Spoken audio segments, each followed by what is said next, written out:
Assalamualaikum warahmatullahi wabarakatuh. Perkenalkan, nama saya Anissa Nabila Fatimah. Saya adalah mahasiswa dari IAIN Pekalongan dengan jurusan Komunikasi Penyiaran Islam dengan NIM 3420176.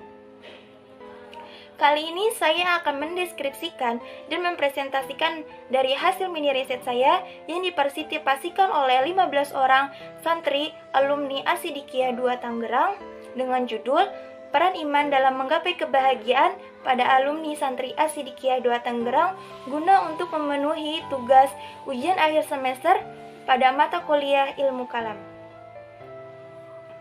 Pada mini riset saya kali ini terdapat 13 orang perempuan dan 2 orang laki-laki yang semuanya adalah alumni Santri Asidikia 2 Tangerang dan berdomisili dari berbagai macam daerah.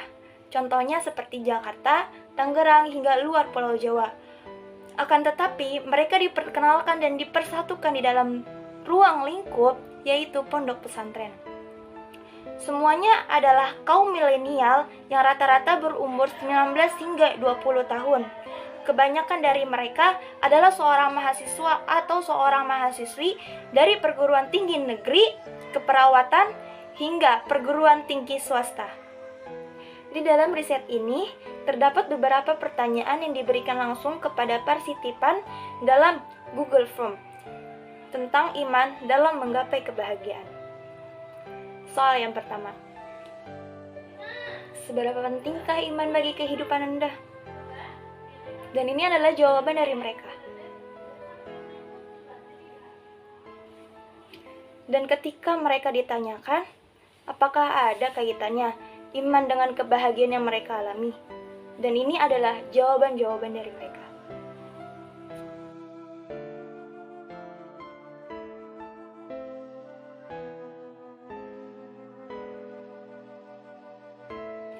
Dalam benak kita pasti berpikir, apa sih iman itu?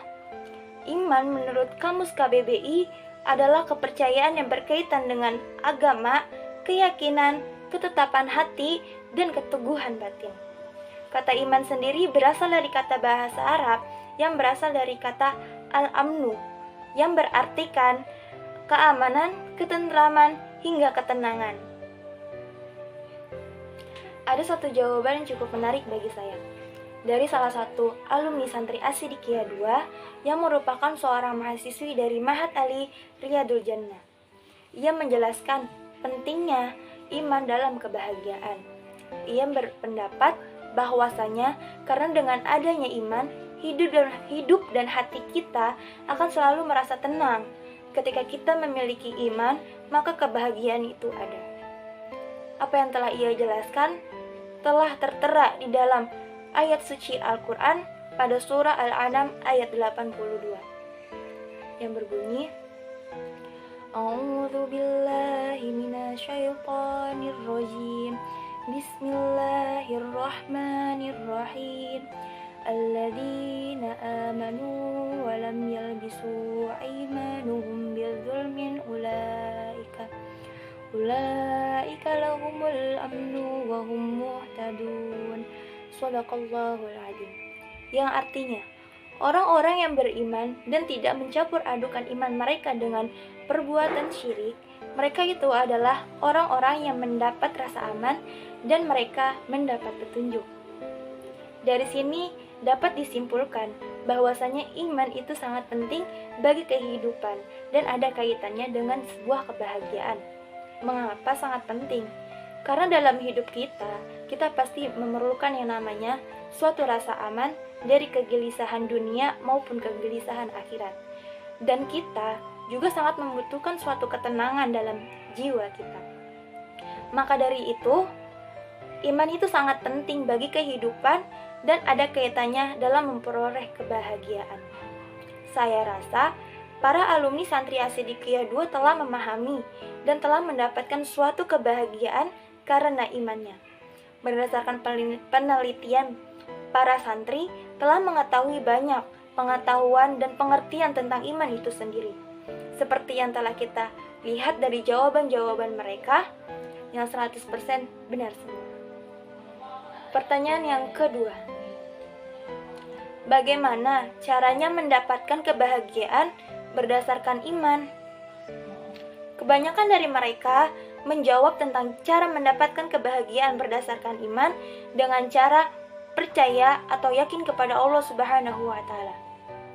Pada saat pertama kali kita membahas tentang iman atau membicarakan tentang iman, kita harus mengenali terlebih dahulu siapa Tuhannya. Pada hakikatnya, semua yang berada di alam semesta ini hanyalah milik Allah Subhanahu wa Ta'ala. Dengan meningkatkan pengetahuan kepada Allah Subhanahu wa Ta'ala, selalu mengingatnya dengan berzikir, dan apabila ketika sebuah masalah atau kesulitan datang, insya Allah akan Allah jauhkan darinya. Seperti yang telah diterangkan di dalam Quran surat Ar-Ra'd ayat 28 yang berbunyi, A'udzu billahi minasyaitonir rajim. Bismillahirrahmanirrahim. Alladzina amanu wa tatma'innu qulubuhum bidzikrillah, illa bidzikrillahi tatma'innul qulub. Yang artinya yaitu orang-orang yang beriman dan hati mereka menjadi tentram dengan mengingat Allah. Ingatlah, hanya mengingat Allah hati akan menjadi tentram. Dari ayat ini dapat ditarik sebuah kesimpulan dari jawaban yang di atas, bahwasanya dengan percaya dan yakin kepada Allah Subhanahu wa Ta'ala dapat membawa sebuah ketentraman. Di dalam ketentraman ini kita akan mendapatkan suatu kebahagiaan. Siapa sih yang tidak merasa bahagia ketika Allah memberikan sebuah ketenangan di dalam hatinya? Ada satu jawaban dari seseorang. Ia menjawab dengan cara bersyukur. Lalu apakah dengan bersyukur itu dapat diartikan sebagai cara mendapatkan kebahagiaan berdasarkan iman? Sebenarnya ada banyak cara mendapatkan kebahagiaan berdasarkan iman. Ada yang dengan cara ikhlas, ridho, tawakal, hingga bersyukur. Allah Subhanahu wa Ta'ala berfirman di dalam Al-Quran pada surah Ibrahim ayat 7 yang berbunyi, A'udzu billahi minasyaitonir rajim. Bismillahirrahmanirrahim. Wa idza ta'adzana rabbukum la in syakartum la'azidannakum wa la in kafartum inna 'adzabi lasyadid. Shadaqallahul adzim. Yang artinya, dan ingatlah ketika Tuhanmu memaklumkan, sesungguhnya jika kamu bersyukur, niscaya aku akan menambah nikmat kepadamu. Tetapi jika kamu mengingkari nikmat-nikmatku, maka pasti azabku sangat pedih. Dengan memelihara rasa syukur dapat meningkatkan motivasi untuk terus beribadah kepada Allah Subhanahu wa Ta'ala. Rasa syukur ini juga perlu diungkapkan dengan sebuah kata-kata maupun tingkah laku. Seperti yang telah dijelaskan di dalam surah Ibrahim ayat 7 tadi, dengan cara bersyukur kepada Allah Subhanahu wa Ta'ala dapat menambah nikmat bagi hamba-hambanya. Dalam artian, kita juga dapat mencari kebahagiaan berdasarkan iman dengan cara bersyukur. Dari pertanyaan di atas dapat disimpulkan bahwasanya mereka tahu bagaimana caranya mendapatkan sebuah kebahagiaan berdasarkan iman mereka. Meskipun mereka jauh dari orang tua, akan tetapi mereka tetap mendapatkan suatu kebahagiaan yang mereka peroleh dari iman mereka melalui perantara teman-teman dan para guru. Pertanyaan yang ketiga, bagaimana sikap dan tanggapan Anda jika melakukan suatu kegagalan? Kesimpulan yang bisa saya ambil dari jawaban-jawaban mereka adalah boleh saja bersedih. Sedih itu adalah hal yang wajar bagi manusia. Akan tetapi, jika sudah meratapi bersedih terus-menerus, itu adalah hal yang tidak wajar. Karena kegagalan itu dihadirkan dan diciptakan untuk menyempurnakan segala sesuatu yang belum sempurna. Seperti halnya ketika kita gagal dalam kenaikan satu semester ini. Apabila kita gagal, kita perlu yang namanya evaluasi dan menyelidiki di mana letak kesalahan kita agar kita tidak mengulanginya kembali di hari berikutnya. Kegagalan juga dapat menjadikan sebuah motivasi agar kedepannya kita dapat mampu lebih baik lagi daripada hari ini. Pada intinya, kita tidak boleh menyerah begitu saja. Kita juga perlu berikhtiar kepada Allah dan yakin kepada Allah, yang biasanya anak milenial sekarang sebut dengan positive thinking. Maka dari itu, Allah akan memberikan yang terbaik terhadap hamba-hambanya.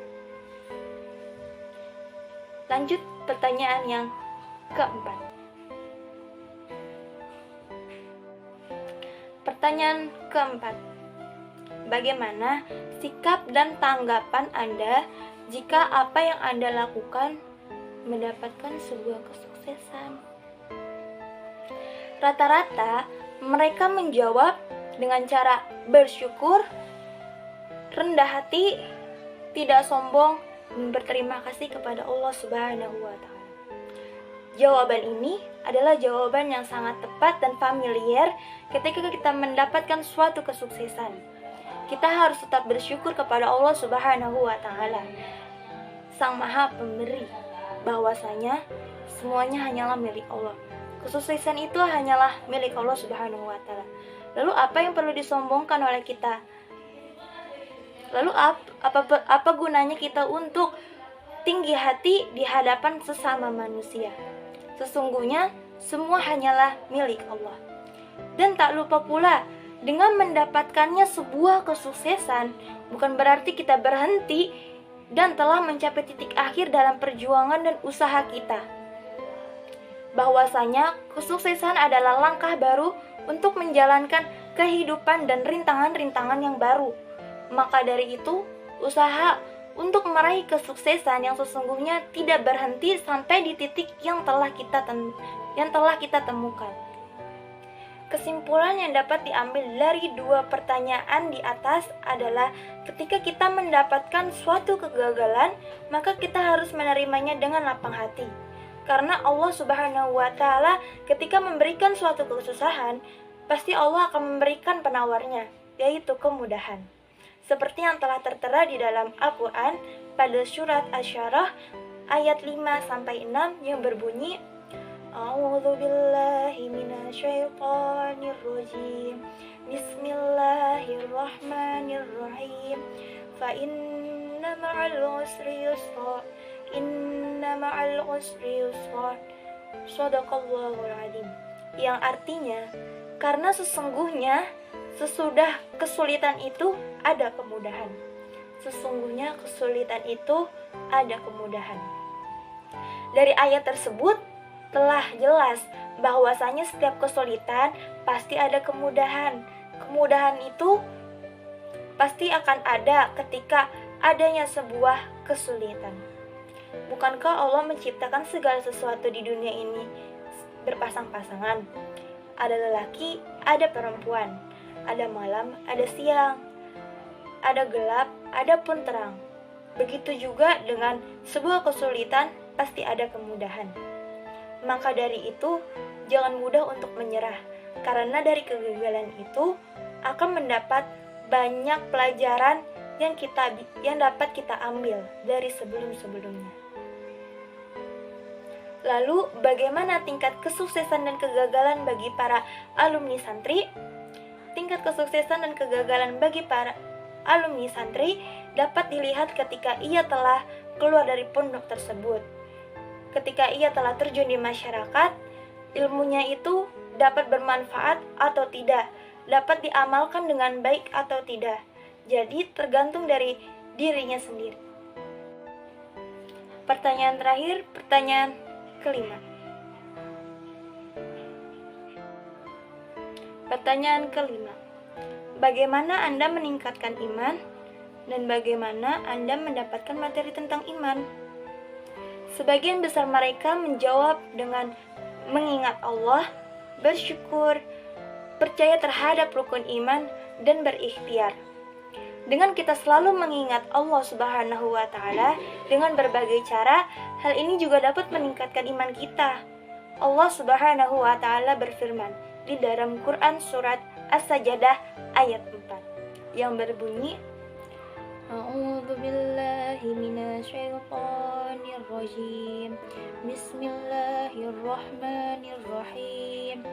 Allahul ladzi khalaqas samawati wal arda wa ma bainahuma fi sittati ayyamin thumma istawa 'alal 'arsy ma lakum min dunihi min waliyyin wala syafi' afala tatadakkarun, yang artinya Allah telah menciptakan langit dan bumi dan apa yang diantaranya keduanya dalam 6 masa. Kemudian dia bersemayam di atas arsy. Bagimu tidak ada seorang penolong pun maupun pemberi syafaat selain dia. Maka apakah kamu tidak memperhatikan? Dari ayat tersebut kita simpulkan bahwa kita bisa memikirkan tanda-tanda kekuasaan Allah melewati segala sesuatu yang ada di langit dan di bumi. Melihat betapa indahnya ciptaan Sang Maha Khalik dapat meningkatkan keimanan kita. Lalu, bagaimana cara mereka mendapatkan materi tentang keimanan? Mereka menjawab, ada yang dari orang tua dan ada yang dari guru di pondok. Loh, memangnya orang tua bisa memberikan materi tentang keimanan? Salah satu peran orang tua adalah menjadi guru pertama bagi anak-anaknya. Mengapa?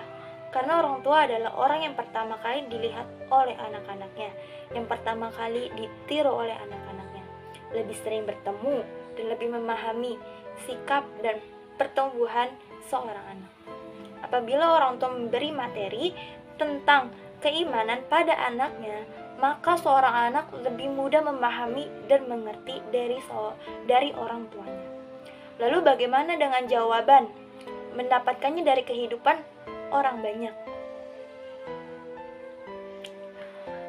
Hal ini juga dapat menambah keimanan bahwasanya ketika kita dapat mampu memberi makna tentang kehidupan, maka sejatinya kita dapat bersyukur dan mengingat kepada Allah Subhanahu wa Ta'ala.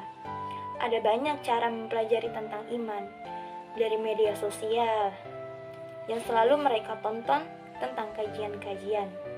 Meskipun mereka berada di dalam ruang lingkup pondok pesantren yang membatasi mereka untuk memegang gadget dan untuk bermedia sosial, akan tetapi ada waktu-waktu di mana mereka untuk memegang gadget tersebut dan beraktivitas di media sosial, dan mereka memanfaatkannya dengan baik untuk menambahkan suatu keimanan mereka, yaitu dengan menonton sebuah kajian-kajian di media sosial.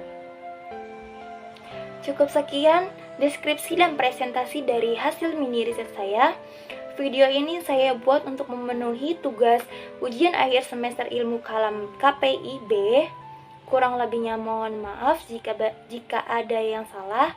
Wassalamualaikum warahmatullahi wabarakatuh.